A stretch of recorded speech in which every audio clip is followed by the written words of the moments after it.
Hi guys, Tuva here. Today we are going to be talking about the great god Baldur, and he's one of my favourites and something I've wanted to do for a while now. So who is Baldur, you might ask? He was renowned to be the beloved of all of the Aesir because he was beautiful and he was loving and he was so amazing that he shone with the rays of the sun. He was the personification of all, and everybody loved him except one person, and we'll go into that later on. He was the second son of Odin and his mother was Frigg.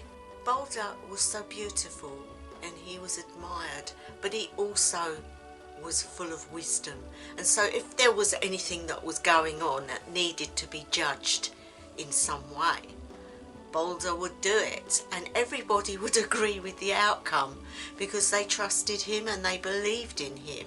He had a wife called Nanna, and she was renowned to be the goddess of love and joy and peace, and they really did love each other. They had a son called Forgeti, and he was the god of justice, wisdom and reconciliation. How it all started was with prophetic dreams, or should I say nightmares.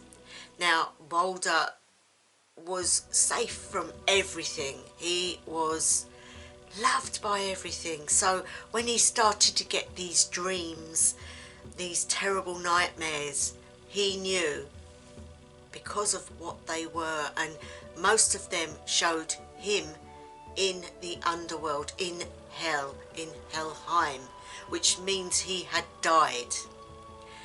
There are also dreams about witnessing the destruction of everyone and everything that he knows. So how terrifying that must have been.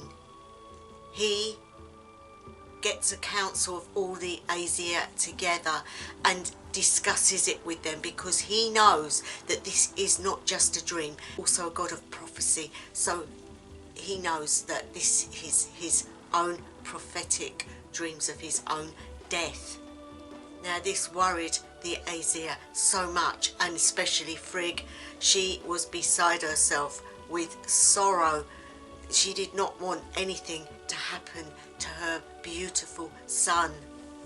Odin was so worried that he, with his horse Sleipnir, travelled down to the underworld, and on his journey, and as he gets near the wall of the underworld of Helheim, he bumps into a wise Jotun woman. He is in disguise so that she doesn't know who he is, and he broaches the subject and asks her who is going to kill Baldur, and she says Hod, the blind brother. He also asks who will avenge Baldur's death, and she speaks again. Odin will meet a princess called Rind, and they will have a child together called Vali. A day after he is born, Hod will die. Suddenly realises who she's actually talking to, will not answer any more of his questions, walks back into Helheim. He comes back with this knowledge.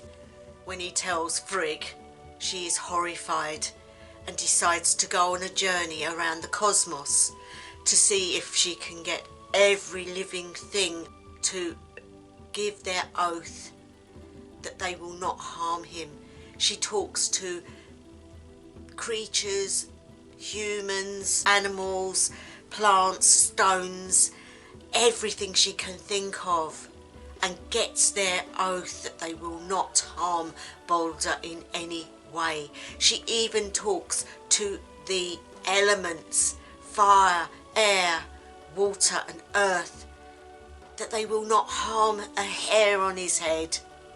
She comes back feeling very satisfied about it, knowing that if they have made these oaths, they cannot go back on it. Little did she know that she had forgotten one, but that will be spoken about later on.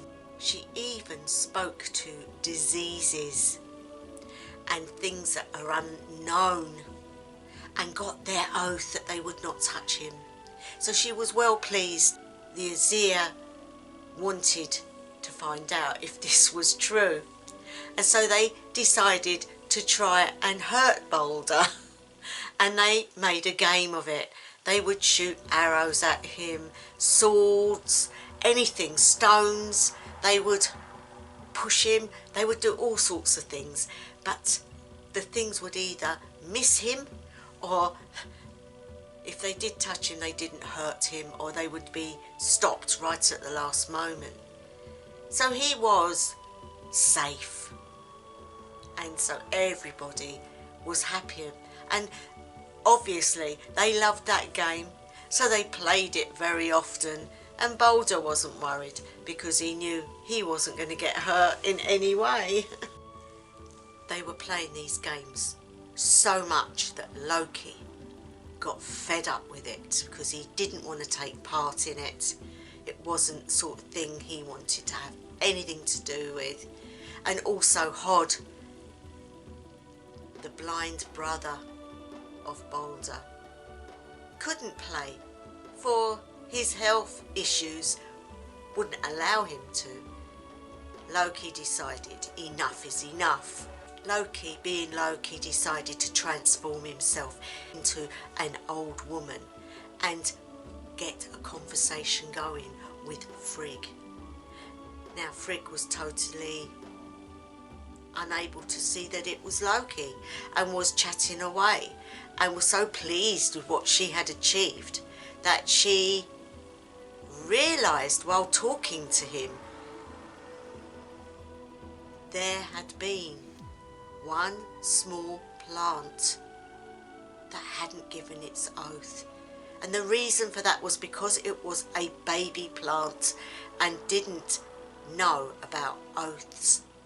She realised that there was only one and that she could keep her eye on it, but it was called mistletoe, and so that was the only thing that could harm him in any way. Loki's laughing inside because he's there as an old woman, but he now knows that mistletoe could kill Baldur. And so he travels to the west of Valhalla, where the plants are growing, and he takes hold of some and pulverizes it and makes it into a dart. He's so well pleased with himself. He goes back to where the Aesir are all laughing and joking and having games with Baldur. Hod is sitting alone, and he goes over to him and he says, "Aren't you joining in?" And he says, "Well, no, I can't with my eyes." Loki says, "Don't worry about that." He hands him this dart and he says, "If you aim it straight ahead, you'll be able to play the game too." At which he throws the dart. As soon as it leaves his hand, he has this horrible sensation and understanding that something is wrong. It pierces Baldur's heart and he drops down dead immediately. Everywhere is silent. They cannot believe it. They cannot understand why. They go over to him and Frigg comes out and she is beside herself. She is so in grief she starts to talk to anyone that will be going to Helheim, petition on behalf of Baldur that he may return to them, for they have lost that wonderful light of knowledge and justice and love, never to see it again. And Frigg petitioned all round the cosmos. Eventually, Odin's friend, Herman the Nimble, he offers to ride Sleipnir and go to Helheim and petition Hel. So Odin lets him ride Sleipnir, and they go on a journey which will take 9 days and 9 nights. In the meantime, Baldur's funeral. Nanna is so beside herself, the beautiful ship that he could take out of his pocket and it would come into a huge ship. They brought it out, but they couldn't push it because as it grew, it was so heavy, and he would have been the only one to been able to launch it. So they asked this Jotun giant woman to push it. She pushed it so hard that it burst into flames, and Baldur was laying within it. They had laid him to rest within it.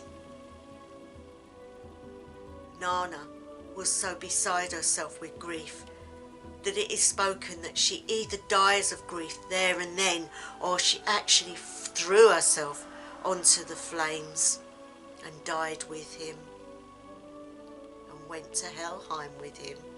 She could not bear to be parted from him.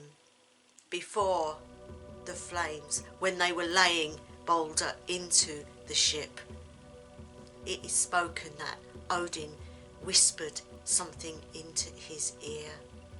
And myself, I believe that he was talking about Draupnir, the ring that would possibly help him and aid him. So he left Draupnir with Baldur, and then the flames and Nanna's death. Everyone was grief stricken. They were beside themselves. They had not just lost Baldur, but now Nanna as well. We go back to Herman, and he is actually at the walls now, and he gets into Helheim, and he actually sees Baldur and spends some time with him. Eventually, goddess Hel is petitioned.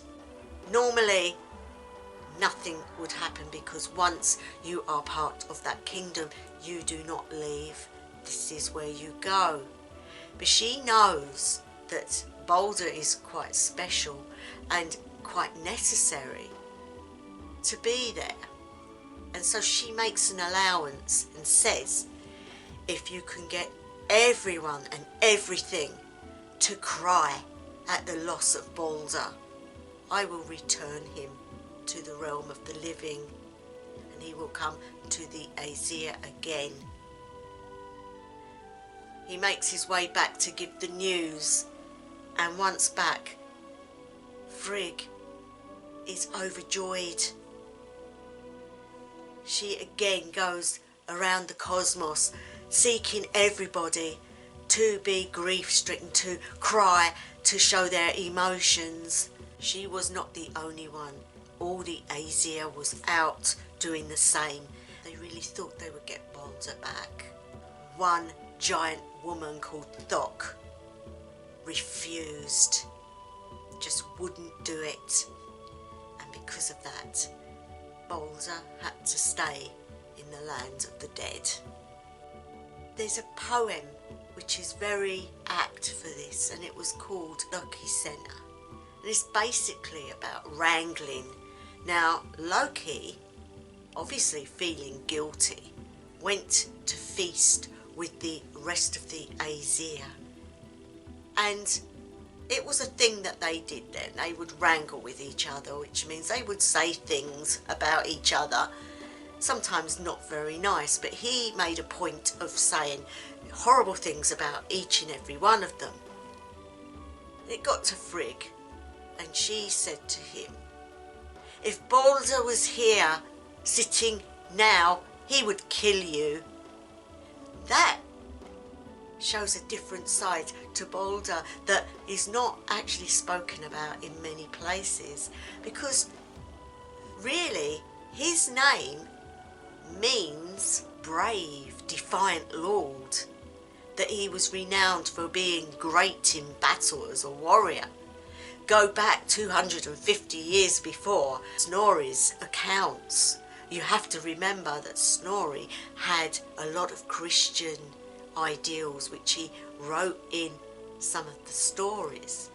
And so how much did he take out of Baldur's character? Some say that he was a warrior that was psychotic in many ways. And that would have been the sort of god that the Vikings would have worshipped. Whereas Frigg saw him as her beautiful, glorious son of justice and love. Who's to say? You have two accounts, one that goes back before the Christianization and one after. You have to make your own mind up. This antagonized Loki, and he then said to her, "So you want to know more of my bad deeds, do you? Oh, you mean the one where it was down to me that will mean you will never see your son again?" He was actually admitting that he had a hand in killing him. Well, you can imagine the uproar, and Loki had to flee because he now knew he was in danger because they were out to get him. And he went to Midgard up in the mountains, and he built himself a little cabin. It had a door in each corner so that he could keep his eye out there and see if any of the Aesir were coming for him so that he could flee. This worked for a while, but eventually Thor caught him and they took him to a deep cave. They also brought the rest of his family, his two sons and his wife. They turned his son into a wolf, and then they allowed the wolf to attack and tear apart the brother, Nafi. They're watching this, can you imagine? They then grabbed hold of the intestines of what was left and bound Loki to 3 huge stones. And he was stuck there, he couldn't move. Skadi brought a huge serpent and hung it above Loki so that it dripped venom upon Loki's face. Sigyn, Loki's wife, was given a bowl, and she had to sit there with the bowl to stop the venom hitting Loki's face.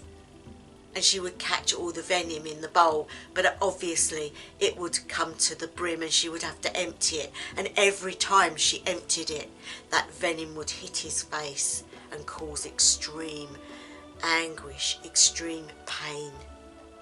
And there they were stuck until Ragnarok. Back before all of this, when Odin spoke to Völuspá, there's a poem that talks about how this wise woman, who we do believe is the same one he spoke to outside Helheim, told him of everything that would be happening, told him all the things, including Ragnarok, but also the death of Baldur, how it would happen.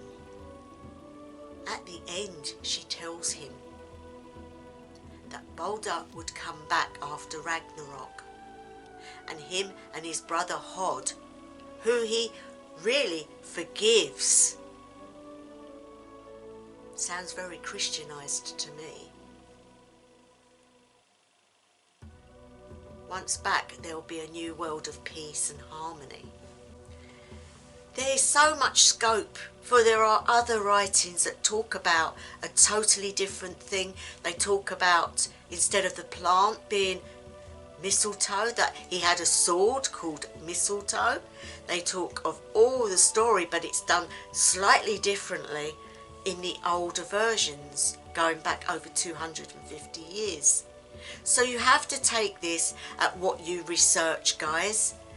But Baldur is still very ideal for rituals and any work that you want, any petition work, anything to do with justice, anything to do with love and honour, but also using the sun. He was light, and so we can't forget him for that. But we do have to understand that Snorri Sturluson was maybe a historian, but he was also very influenced by Christianity. And if you look at the ending, you could almost see like the resurrection. Baldur comes back, almost like a Christ-like figure, into a new peaceful world of forgiveness and joy and peace. I don't honestly think that the Vikings would have been, or the Nordic people would have been thinking on those terms. So again, you have to believe what it is you want to believe. We don't have anything other than some of the old poems, some of what he's wrote. We've got a certain amount, but not enough to make a decisive decision on it all.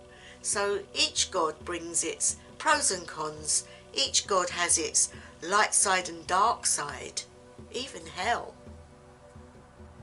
So yeah, I mean, I like that the fact that they do have such depth, that they do have such meanings, and that you can delve into different stories around them. It makes them more real, more like us. So I hope you enjoyed the story today. Slightly different, but I wanted to do one of the gods today, and I will pick them here and there and do stuff on them. So hope you're all having a great school holiday off, or if you're on your holidays, and I'll be back in the week with readings again. So thank you so much to my new subscribers. I really do appreciate it. I really do. It helps the channel. Also want to thank those that are always there for me, always supporting me and watching everything I put up. I do appreciate you too, guys.